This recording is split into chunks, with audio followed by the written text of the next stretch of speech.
Welcome back to this week's episode of the MovieBabble Podcast. I'm hosting today. It's me, Brennan. I'm joined by Nick. How's it going? What's going on, buddy? You know what? Not too much. It's been an all right week for me. I mean, a little bit of a downside. I mean, it was always coming, but COVID is rising here big time. So they've shut down theaters where I live and most of the urban centers for kind of, I guess you can say indefinitely. They said about a month, but with the way things are looking, it could definitely stretch longer unless they want to try to get some Christmas re-releases out. Who knows? But we do have a lot on the docket today. It's going to be a good show. First things first, the box office, really nothing doing. Last weekend, Freaky came out, the Vince Vaughn Blumhouse film. It did all right last weekend, a little over 3 million, a little over a million this weekend.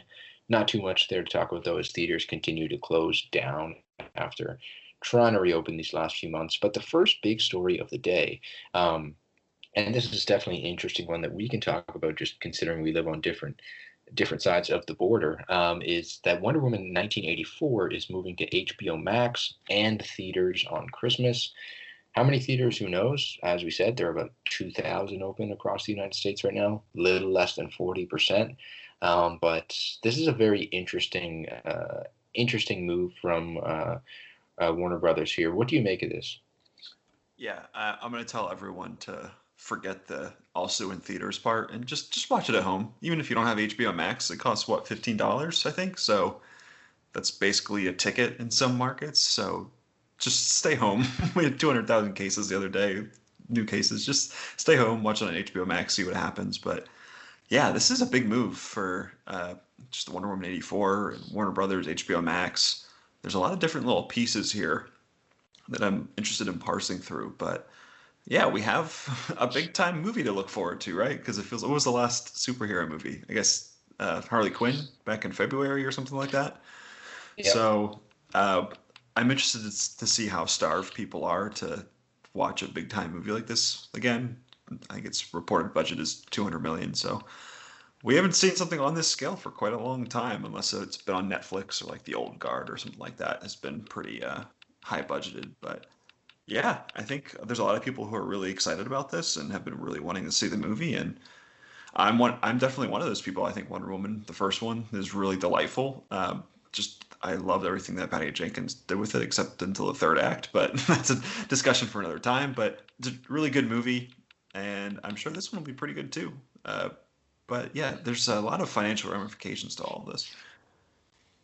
Yeah, it's very interesting. I think this is a very interesting turn of events here. I mean, you're right. HBO Max, if you can access it, watch it on there. You definitely don't need to go to a theater at this point in time. I wonder how it's going to do though. I mean, when you do think of blockbusters this year, this will be the first one since Tenet, but Tenet definitely had a big theater focus. I'm sure this will probably just be like a theater dump and then really focus on that HBO Max. For me, however, in Canada, they haven't even launched HBO Max. So for me, I'm in an area where I think pretty close to me, there's probably a theater open or something, but majority of the towns around me and in the cities are all closed. So it's going to be very odd for anyone who doesn't live in a country with HBO Max, which is a lot right now. I know most of Asia, most of Latin America, a good chunk of Europe, they don't have HBO Max yet. So this is going to be a very exclusive release. And to me, I wouldn't call it a head scratcher, but it definitely, there's a question mark there for me personally. Yeah, and I think the big thing underneath all of this is that Warner Brothers and the powers that be at HBO are basically using this movie, from my perspective, as a soft relaunch of HBO Max because HBO Max hasn't been doing great. I mean, they're not going under or anything like that, but their subscriber numbers are pretty low. You would consider they'd be a little bigger considering the back catalog of HBO stuff and all these different movies and Turner Classic Movies, and they have some of the Janus films on there. And just they have a really good catalog that I think is probably one of the best out there in terms of all the streaming services. I mean, the Criterion Channel, it's a whole different ballgame. It's my favorite. Just watch that instead. But in terms of like I guess the more mainstream ones, it's probably the best. But I think it was a really bad marketing ploy from the beginning because at the beginning of it, they were like, oh, if you have HBO, yeah, I already have HBO Max. And so people were like, great. And you try to figure it out, and it was very confusing. I had to set it up for my parents, and it took me probably a half an hour to figure it out. And it was like they didn't it didn't use your actual email that's tied to your account. It used this weird AT&T email and all these different things. It was very, very confusing. I think it deterred a lot of different people from using their product. So I think they are using this as a way to get more subscribers. And I don't know if that is a big moneymaker for them, because you look at this, Wonder Woman was probably going to make what, $1 billion in theaters maybe? The last one made right around 900 million or something like that. So they were probably shooting for that number.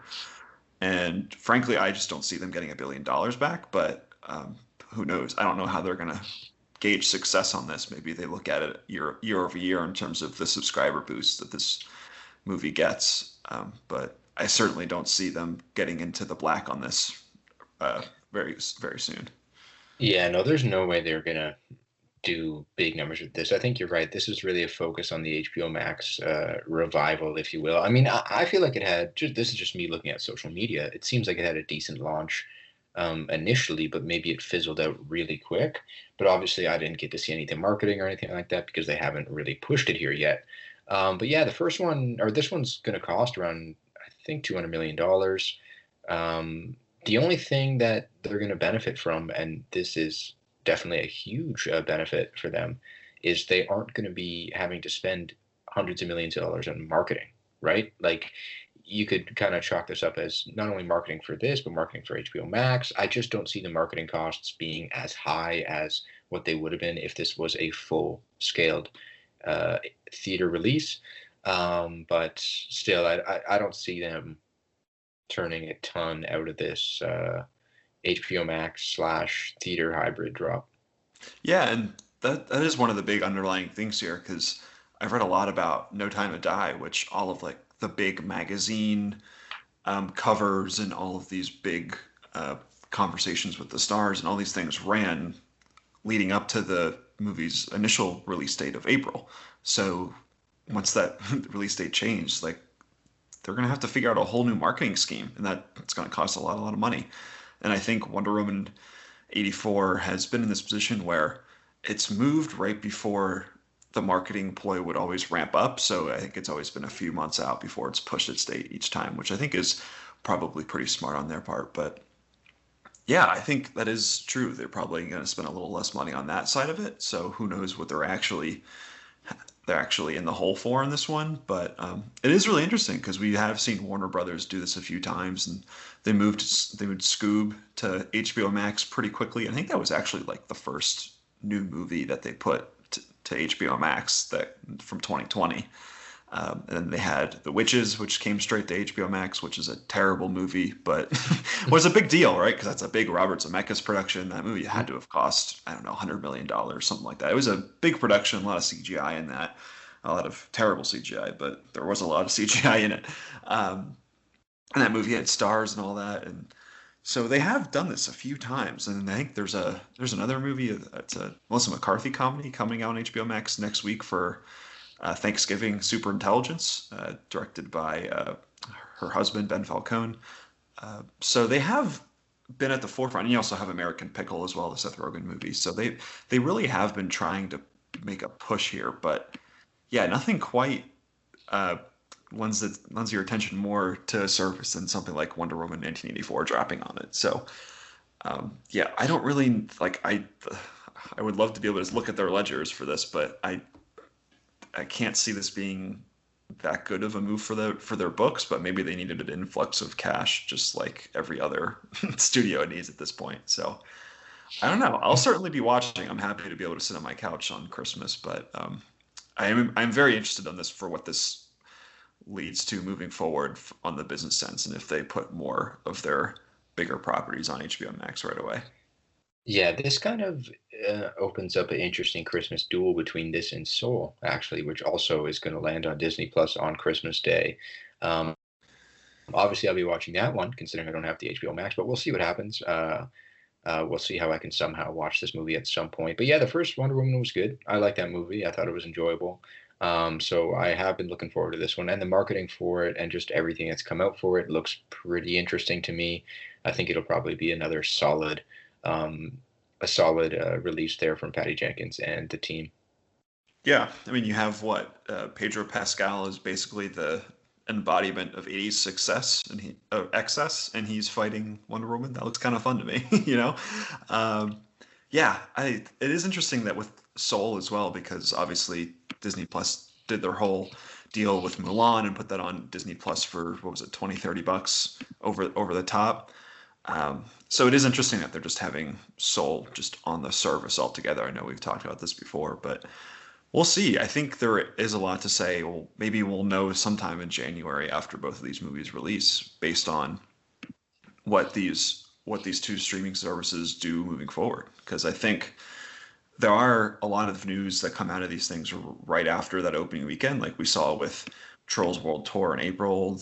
Universal quickly went to that 17-day window with AMC theaters and everything like that. So you might see some big news drop immediately after a successful weekend. So we'll see. I think it's really fascinating. Who knows? I'm happy to see a big time movie, and I'm curious if people will greet it with open arms, or more open arms than they would have if it was going to theaters, because they're so excited just to see a big time movie again. I'm interested to see if there's like some crazy overhyping of this movie, just because it's available and it's a big time movie and we'll be waiting for so long. That'll be interesting to parse through.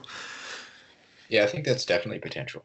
But either way, HBO Max is going to gain subscribers from this, and it should be at least a little bit of a net positive. But for Wonder Woman, might not be so much of a net positive when all is said and done. But it will be interesting for sure to see how this all plays out. So that is big news that Wonder Woman 84 has moved to a Christmas release. That is probably, I guess we can consider Soul as probably the first big movie, or Mulan actually. So now we've had a few of these big time movies that have pulled out of their full scale theater release. They're not holding out anymore, and you're probably right. They need that cash influx. I know. I think we spoke about it a few weeks ago. The James Bond. There was an offering to Netflix for $700 million or so to take that off their hands, but Netflix said that's a little too much even for us. But yeah, it's an interesting little trend here.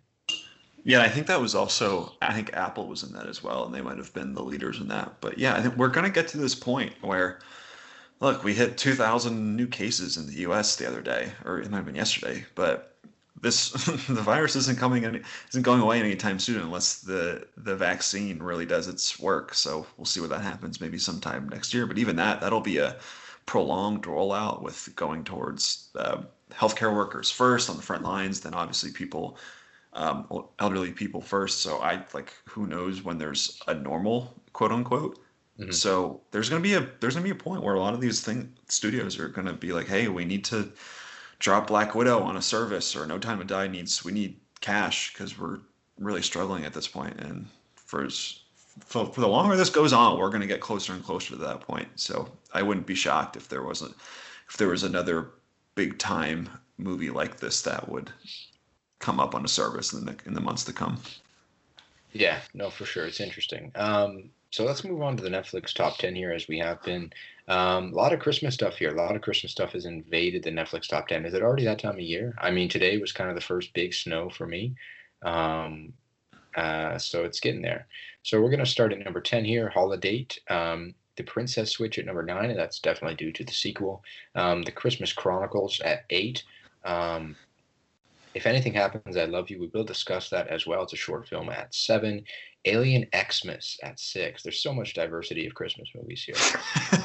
How the Grinch Stole Christmas at 5. Jingle Jangle, A Christmas Journey at 4.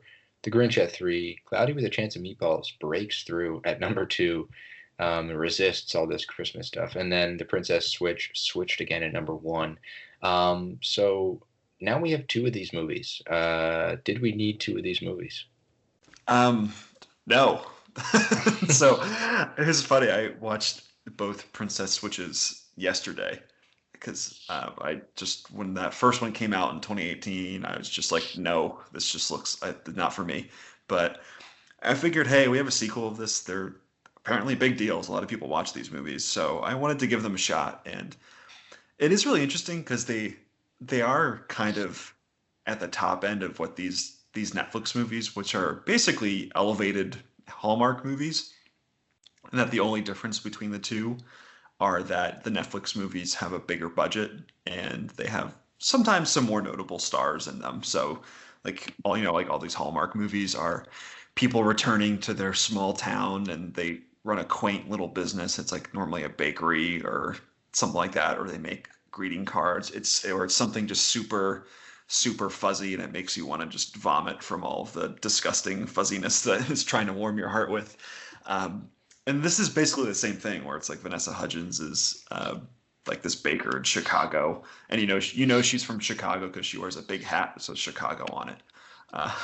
But and she's like in this baking competition, and in the first one she gets switched with the royal of some fake country. I think it's called it's like Montanaro is the name of the country.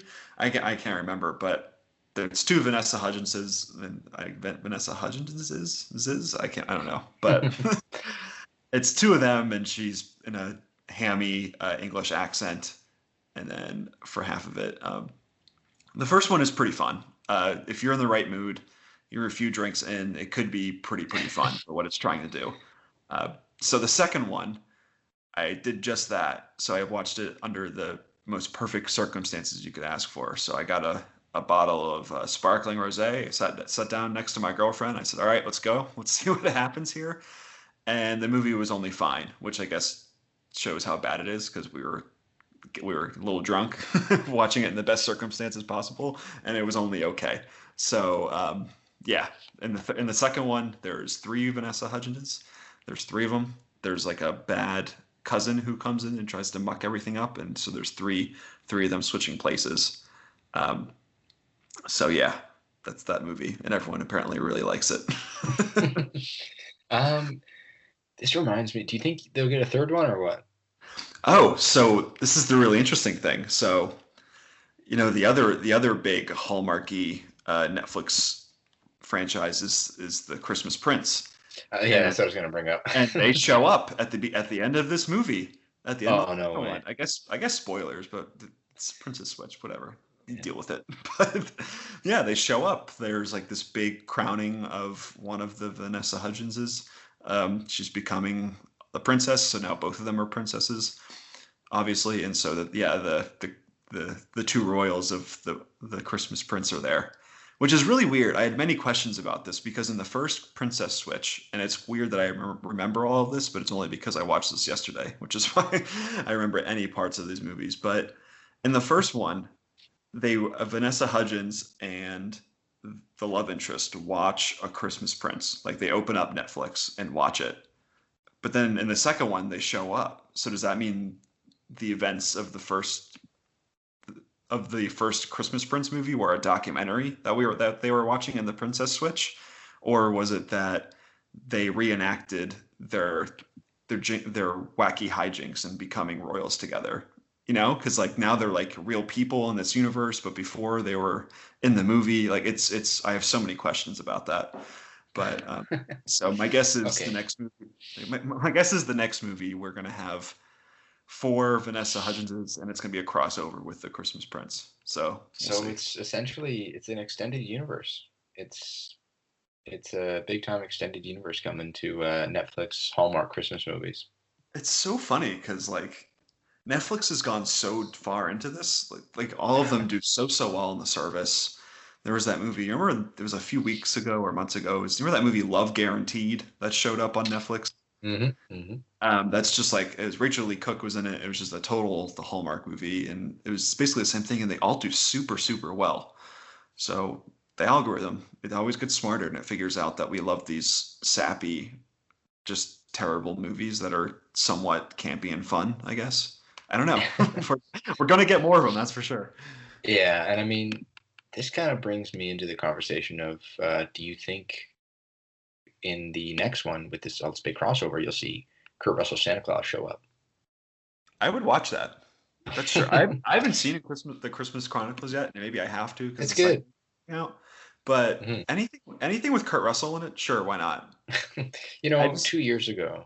2 years ago, I watched the Christmas Chronicles when it came out, and I said when I watched it, I'm like, this could be good enough to be like one of your regular yearly Christmas movies, and it is. I think it's not like an amazing movie, but I think the Christmas Chronicles is good enough to be a movie that returns every year for people to watch. It was that good in my opinion. I just want to get to like the 10th Princess Switch movie where there's like 10,000 Vanessa Hudgenses on the Yeah, screen, and it just like it descends into like this void of just all Vanessa Hudgens all the time. I'd be here for that if they wanted to go that crazy with it. But it that's is what we need. interesting because I feel like Vanessa Hudgens is making this move towards sort of an elevated Hallmark actress, and that's not a disparaging remark at all. I actually kind of like her. Her dubious coronavirus remarks aside that she made at the beginning of the lockdown, but she I don't really know what else she's been in because after High School Musical, you like what she was in Spring Breakers, Hmm. where she was actually really good in that movie. I think that's maybe her best performance as an actress. But other than that, she hasn't been in much. You would think she's in more just because she's this big personality on social media. You see her all the time, but she's really hasn't been in much. She was in that Second Act movie with Jennifer Lopez. Right. But she was in that. Remember this movie last year? It was a Netflix movie. It was The Night Before Christmas, and it was Yeah, I do remember that. K. And that's kind of the same thing where it's like this Hallmarky Christmas movie on Netflix. So I'm wondering if she's just going full on, like this is her thing now. I Maybe. think so. It makes sense now. I think like I'm looking. I just pulled up her filmography, and it looks like that's what's happening for her right now. Yeah. Um, It's so strange because you would think she'd be in more things, but I guess not. yeah. I mean, we got another Netflix movie she's going to be in. Lin-Manuel Miranda directed musical drama. TBD of when it's coming out. Oh, that'd But be fun. yeah, so I mean, still a Netflix movie, but maybe she's going to foray a little out of the elevated Hallmark just for that. Who knows? I But mean, that's interesting. there's a lot of actresses who do that, and good for them getting that paycheck. Why not? People like those movies. They Yeah, serve their purpose. So hey, good for her. She does it. yeah, why not? So another thing we did want to touch on here in the top 10 was a short film Netflix dropped. I'm choking up about to talk about it. If Anything Happens, I Love You. This is a short film that Netflix dropped on here. It's about 12 minutes long. Um, if you wanted to open it up a little, that'd be great. Yeah, I think it's I think it's best going into it's a short film, so you can easily watch it. I think it's best Hmm. knowing as little as possible, right? You just want to go into Hmm. it as blind and just so you can get washed over by some of the emotions because it gets it's really, really tough. And I think it speaks to one of the just worst issues in the United States and around the world right now. So, um, yeah, I would tell everyone to watch it and don't read the description. Just go in and watch it. And it's 12 minutes, and there's really good animation on it. And then after you watch it, I'd check out the article that B. Peterson wrote on the site yesterday, which is just really moving and really terrific. Um, I love the work that they did on that. So yeah, I would say just go watch it. Just dive right in. Hmm. Yeah, in my defense, I mean, I watched it a little less than an hour ago, so I'm still feeling Are you choking up right now? it. No, I'm good. I'm good. But Okay. I it's was gonna say I would have like hugged you through the Zoom call, the Skype call, or whatever. it's it was well done. I mean, it's the animation's good, everything's good. I would just, as you said, dive in and watch that. It's a good. It's 12 minutes of art. It is kind of cool when every so often Netflix drops one of these short films. Mhm. It's just kind of cool because what was that? The David Lynch short Yeah. film that dropped earlier this year where he's talking. It's like a noir movie and he's talking to a talking monkey. Yeah. It's like the big time. It's like the big conversation where the detective like talks to the possible like criminal, and it's instead of criminal, it's just a monkey, and it's really goofy. But What I do like it, however, what so did often. Jack do? That's what it is, yeah. And I do love Yeah. how they just ever so often they just put short films in there. And they had that whole homemade series that dropped, which was a bunch of great filmmakers making short films while they were in quarantine, which I still need to get through. But the few I've watched were really terrific. So, and they had the Paul Thomas Anderson short last year, Anima, I think it was. Yeah. Anima. That was just really terrific. So if they can keep producing all the princess switches that they want if they sprinkle in some of these short films as well. I think it's fair to say that Netflix is while they do have a lot of bad movies, I think they are diversifying in a good way. I think there's a lot that's coming to this streaming service in the last year and a half, 2 years even, that has been a little more interesting. There's definitely more layers to their content, and this is just another. If Anything Happens, I Love You is the name of this short film, and I think this is another example of that. Yeah, and I feel like sometimes when we get into the concept behind movie making, what these services drop, we want to see these big changes that happen right away. And I think we all need to take a step back and remember that like the movies take very long to make. And I'm sure I think Netflix had an issue with, they wanted to make a lot of big budget movies at the start, and they had Bright and all these just really bad big budget movies that weren't very good. And you take that into consideration, and slowly over time you just see them get a little better. And I think they definitely have gotten better at some of their more marquee stuff. And like The Old Guard I thought was just a really good action movie, and that's something that they probably fumble a few years ago. But I think I think they do have it figured out. You're right. Yeah, no, for sure. So with that, you look at this 8 or 10 Netflix top tens are Christmas movies, and one is a short. So you only have one feature length there, Cloudy with a Chance of Meatballs 2. That's kind of holding strong. Very interesting. So it's just going to be like this for the next 4 weeks, I guess. Yeah, I'm one of those people that wants Thanksgiving to have its time first, and then we can go to Christmas. But clearly, that's what I'm telling you. Canada's got it down pat. Second week of October, Thanksgiving. I think we have a great cushion. I always forget that's a thing that the Canadians do. What a time!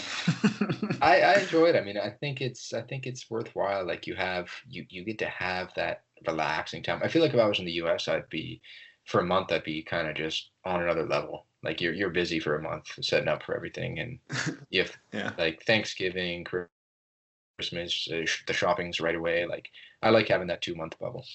It is funny how, or maybe it's not funny, but it speaks to like, oh, not every country does it like it happens in America, where it's the third week in November. What is this?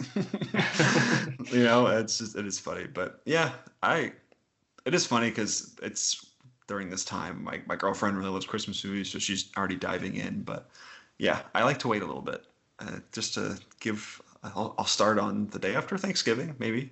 But I really love Thanksgiving, and so I want to give it its time. But you were able to make a little exception for the Princess Switch. Well, yeah, I gotta have some content to talk about while we're creating our own content,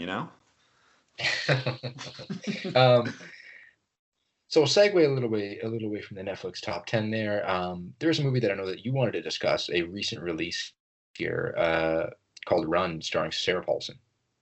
Yeah, this Run just dropped on Hulu this week. I just wanted to mention it because it's pretty good, and it's from Anish Chinganti, the director who did Searching a few years ago, 2018, I think maybe. But I like that movie quite a bit, not as much as a lot of other people did. I know a lot of people were kind of over the moon for it, and I thought it was really, really good. And I think it showed that he's a terrific director. But I didn't quite fall in love with it as much as everyone else did, and I feel like I'm kind of in the same boat with this one. Run is getting really, really good reviews, and I think there's a lot of reasons why, which I'll get to, but I'm not crazy for it like other people. But I think it's terrific, and I think it kind of announces Anish Chinganti as one of the next big thriller directors. I think he's made two, by all intents and purposes, just two really solid movies that people really, really like. So I would guess that he might be the next director to watch, like what he does in the next few years. He's only 29, which is kind of crazy to think about. And he's made 2 movies. It's like, what am I doing with my life? Like, I'm 25, so he was probably already in the middle of working on Searching. It's like, Jesus, I'm just here talking about his movies. But anyway. You got your own thing going. Yeah, exactly. He's a really smart dude. He worked on the marketing team for Google for a few years, and he worked in a lot of their commercials and stuff. So really smart guy, and moved over to Searching and now Run, which is really good. And it stars Sarah Paulson, obviously, is the crazy mom, but the co-star Kira Allen is terrific in this movie, and she is the first wheelchair user in a mainstream thriller in Hmm. over 70 years, which is crazy to think about. For one, it's kind of a bummer that we don't have just more people, just more representation in that respect in film, but also just great for her. And she's also amazing in this movie, and I hope she gets a lot more work. But yeah, she is stuck in a wheelchair, and you quickly realize that her mom, played by Sarah Paulson, who has been taking care of her for all her life, maybe isn't as nice or as forward with what she's doing as you might think at the beginning. There's something a little more nefarious going on. Um, it's very the term Hitchcockian has been used quite a Hmm. bit. Which, in this respect, I think there is some mommy issue. There's a lot of mommy issue stuff going on in this movie, so I think it fits. And it's funny. There's one character whose name is Miss Bates, and I thought that was pretty cute. But um, Little little this Easter movie's egg. pretty good. It's predictable, but which is my biggest flaw with it. You'll basically know where it's going the entire time. But Kira Allen is terrific. She's a really good actress. I want to see her more stuff, and Sarah Paulson's always great. So it's on Hmm. Hulu now. I tell everyone to check it out. Yeah, no, that sounds good. I'm a big fan of Searching. I think if I remember correctly, I had it at like number 10 on my top 10 of that year. Um, I didn't find. Did you going back to Searching? Did you find that to be a predictable film? Because I remember it being pretty unpredictable. Yeah, I feel like it's one of those things. I guess I'll spoil it. I don't want to. I'm fine spoiling the Princess Switch, but I don't want to ruin Searching for people. So I guess come just fast forward 30 seconds. But um, it's one of those things where the second most famous person in the cast, when they don't play a super big role, their role is going to be bigger later on. So that's all I'll say. Mm, Yeah, okay. but Um, I thought it was a really good. It was a really good directing job by him, that, and I think it's the same with Run as well. Run is super well directed, and there's a lot of cool tricks that he uses. But I think if he comes into, I know he writes his own scripts too, but if he can somehow create a really dynamite script, he could be one of these directors that makes an all time great movie. So I think he's terrific. yeah, no, for sure. So let's move into, I guess, something that I had watched this past week. I watched a lot this past week that I liked. I watched Barry, the movie about Barack Obama, his time in the university. I thought that was a good time. I watched Burning last night, another good film. Definitely an interesting one that I will have to probably rewatch at some point. I watched The Fundamentals of Caring, which we differ a little bit on. I don't love it, but I think it's a fine movie. But the one I wanted to talk about, I watched it when it first came out, and that's Mandy. I mean, I liked it when it first came out quite a bit. I enjoyed it, but I think this time, most certainly, I liked it a lot more. It's quite the trip, and oh my god, I know you've watched it. I'm pretty sure you're a fan of it. Mandy fucking rules. I love Mandy. It's so good. I mean, this is just a wild movie, and I appreciated it more this time. I think a lot of it had to do with just really paying attention to the music and paying attention to just how this movie kind of crawls to its conclusion. It's not a slow movie by any means, but I think it is hypnotic in a way. And there were a few other layers to it that I didn't quite understand, or that I didn't quite pick up on 2 or so years ago when I watched it. Like there's so this I won't spoil much, but there is this cult or whatever, and I don't know if you know about this, but I didn't really pick up on it. There's one scene with Bill Duke and Nicolas Cage is talking to him. They're talking about this weird cult, and Nick Cage is getting weapons from Bill Duke to kind of go after them. Um, and what you see here is Bill Duke kind of drops the hint that this cult took some bad drugs and now they're just messed up forever. I didn't really pick up on that because he doesn't really blatantly say it. He has a code for it. I didn't really pick up on that, but now I get it. And then there's a point in the movie where Nick Cage also takes those bad drugs, and the rest of the movie is a different level. So it's definitely a little bit of a more interesting thing to pick up on. But yeah, this is always a good time. Oh, yeah, I watched it. I think I watched it. I rented it right after it left the theaters, and it's funny. I actually bought it on Blu-ray, and I'm waiting for it for a very long time, which is crazy. So, a side note here: I bought it from Amazon probably like a few weeks ago, and I think it may be a month ago at this point, and they shot me back like, "Hey, we don't have a scheduled delivery date yet, but we'll let you know." And I was like, "Whatever." And then they got back to me like 2 weeks later and says, "Hey, like your Blu-ray of Mandy is going to come in January." I was like, "What?" It's just bizarre. So it kind of just shows like this movie isn't super like small. It's got very much a big cult following. It's got a freaking cheddar goblin in there at one point. People really like this movie.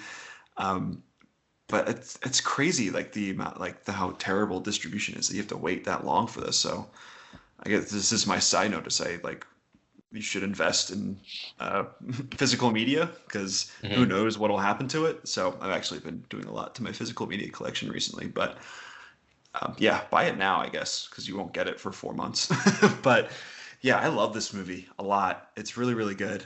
It's one of the few times where in the past few years, because Nick Cage has been in a lot of junk recently, and I think his financial troubles have been quite clear in a lot of discussions around. He's just in a lot of stuff now because he has to pay off a lot of different debts and whatnot. But every so often, he is in a very strange movie with a director who knows exactly how to use him. And it's such a weird experience that it becomes kind of amazing. And Mandy is one of them, and The Color Out of Space is another one that I'm thinking of. But yeah, Mandy, it's that first hour, you're right. It's pretty slow, but you're never not interested. Like you're Hmm. always engaged in the score and the color Hmm. gradient and everything going on, and you're just like you are waiting for everything to drop, and then obviously in that second half it really starts to go on you. But yeah, it's I kind of want this is another movie where I kind of want people just to watch it because you don't really know much about it just from the title. Like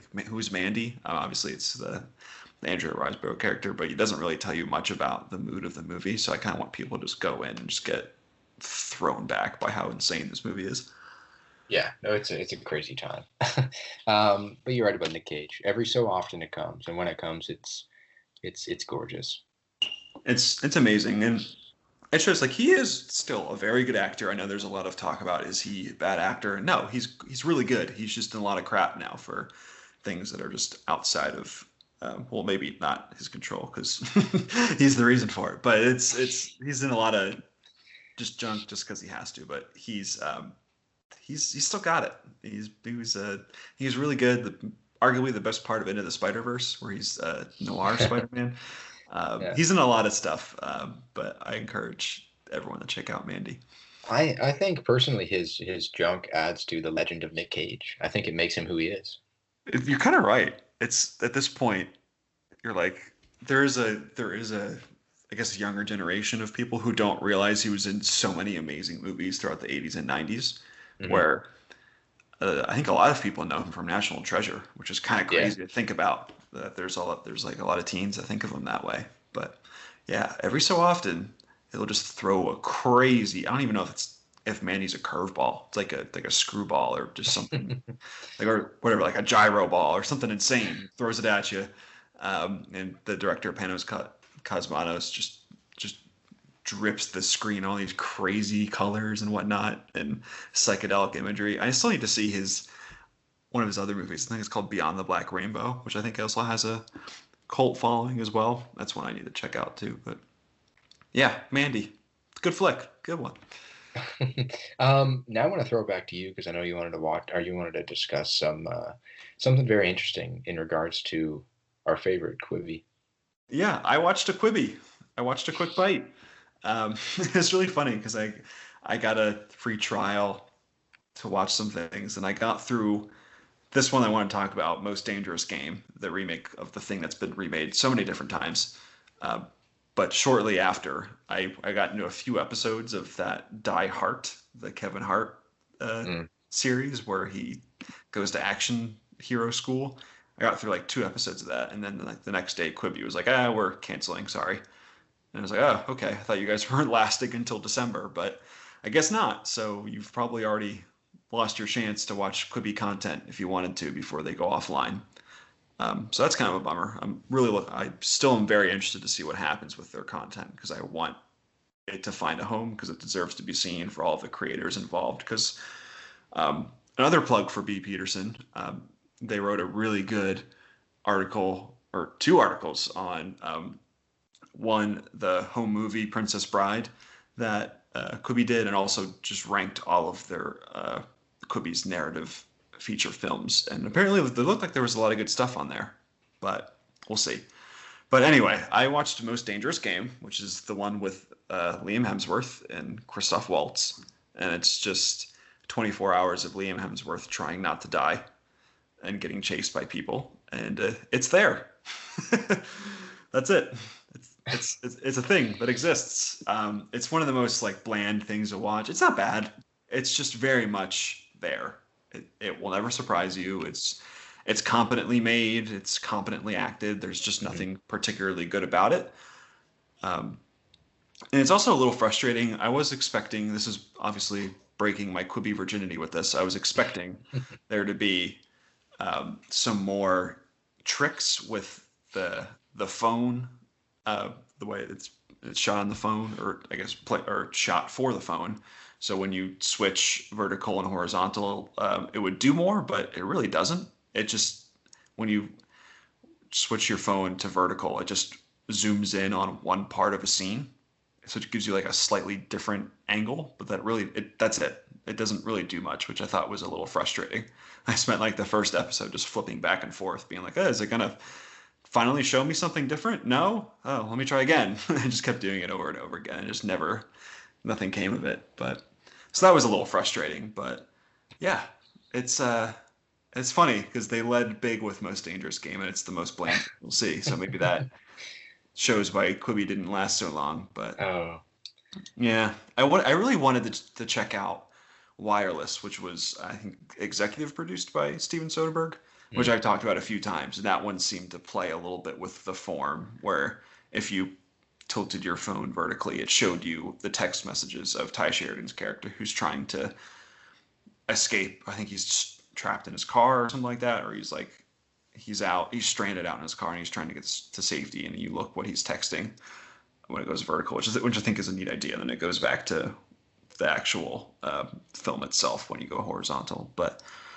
I guess not. We'll see. Maybe hopefully it goes on Netflix or something like that at some point. But that's interesting. Yeah. I kind of want to try that out. That's pretty neat. Yeah, I in theory, I feel like I've said this the whole time. I don't think Quibi is a bad idea. I just think it was an awful business marketing just blunder by them. Yeah. Because I think the power of the memes are a big deal, and they wouldn't let you screen grab their stuff at first, which weirdly I think is very underrated in terms of how things spread these days. Yeah, they came in like puffing their chest and we're going to change the game, and they didn't try to play by any of the rules. It was just, I don't know. I think I would like to see someone else try it. Maybe, like I think I've given this option before. Maybe Netflix says we have a studio that works for us that creates content like Quibi, where it's like these little 10-minute episodes. Maybe that's the way it goes, and not its own thing and its own app. Yeah. But the Quibi section of Netflix. Yeah, there is something to do here.